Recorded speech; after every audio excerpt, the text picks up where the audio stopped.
পলাশকে জিতিয়ে দিন। এই কাঠের ব্রিজ করার দায়িত্ব শুধু পলাশ নয়, আমি শুদ্ধ নেব। খানাকুলের উন্নয়নের দায়িত্ব আপনারা পলাশকে জেতান, তারপর দেখুন কিভাবে কাজ করতে হয় আমি দেখিয়ে দেবো। আমার খানাকুলের উন্নয়নের দায়িত্ব আমি নিয়ে যাচ্ছি। মিতালি তো আছে, মিতালি খুব খাটে, মিতালি খুব পরিশ্রম করে। মিতালির সঙ্গে সঙ্গে আমিও আছি, আপনাদের দাদা হিসেবে আমি রয়েছি।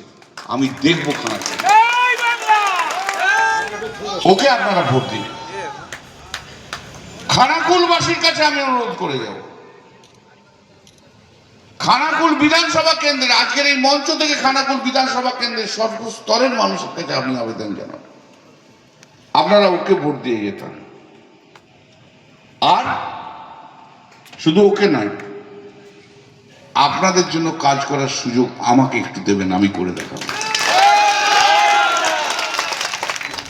আজকের এই সভার সভাপতি অসিত সিংহরায়, এখানে উপস্থিত আমাদের 2026-এর 29শে এপ্রিল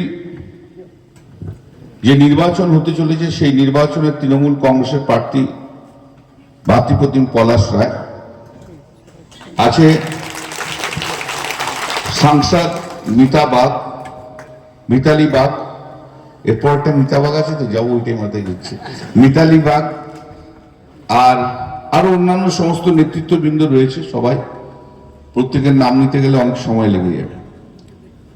যে কারণে আসা আজকে সেটা এই খানাকুলে, যে আমাদের প্রার্থীর জন্য আপনাদের কাছে আবেদন করতে আসে।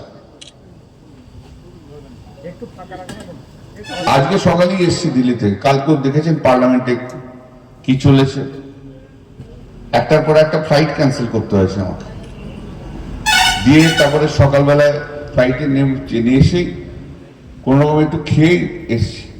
আমি তোমাদের উপর রাগ করিনি, যে প্রোগ্রামটা সেট করেছে তাদের উপর রাগ করেছি। মানে এরপর প্রোগ্রাম দিচ্ছে আমাকে পুরসুরা, তারপর প্রোগ্রাম দিচ্ছে আরামবাগ। আমি এসেই গেছি খানাকুল, আগে তো পুরসুরা হবে, খানাকুল হবে, তাই আরামবাগ হবে, তাই না? এইটুকু তো আমার মাথাতে আসে। তো যাই হোক, আমার তোমাদের কোনো রাগ নেই, বরঞ্চ আমি অবাক হয়ে গেছি যে এত লোক এখানে রয়েছে। আমি আপনাদেরকে আন্তরিকভাবে ধন্যবাদ জানাই। 1:30টার সময় কথা শুরু ছিল, কিন্তু এসে তারপরে আস্তে আস্তে, আর এত দূরে ভেতরে ঢুকতে হয়েছে, টাইম লেগে গেছে। তো এই নির্বাচনে দেখুন, মমতা বন্দ্যোপাধ্যায় চতুর্থবারের জন্য মুখ্যমন্ত্রী হচ্ছে, এই সম্বন্ধে কোনো দ্বিধা নেই, সব লেখা আছে। সারা ভারতবর্ষে আমি যেখানে যাই, পার্লামেন্টে বলুন, সুপ্রিম কোর্টে বলুন, অন্যান্য জায়গায় বলুন, কর্ণাটকে বলুন, ব্যাঙ্গালোরে বলুন, যখনই যাই, জম্মু কাশ্মীর বলুন, তো আমাকে এখন সবাই একটাই প্রশ্ন করে, আচ্ছা দিদি कैसा है? আর দিদি তো अच्छा है।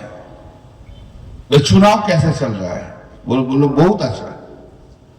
बोले सुनिए, इस बार दीदी को 230 से 240 सीट लेके आना होगा, और 230 से 240 सीट लेके आएंगे तो आप लोग का 4 मई में पश्चिम बंगाल में जो घंटा बजेगा ना, वही घंटा में 2029 में नरेंद्र मोदी का घंटा बज जाएगा। তো আমাদের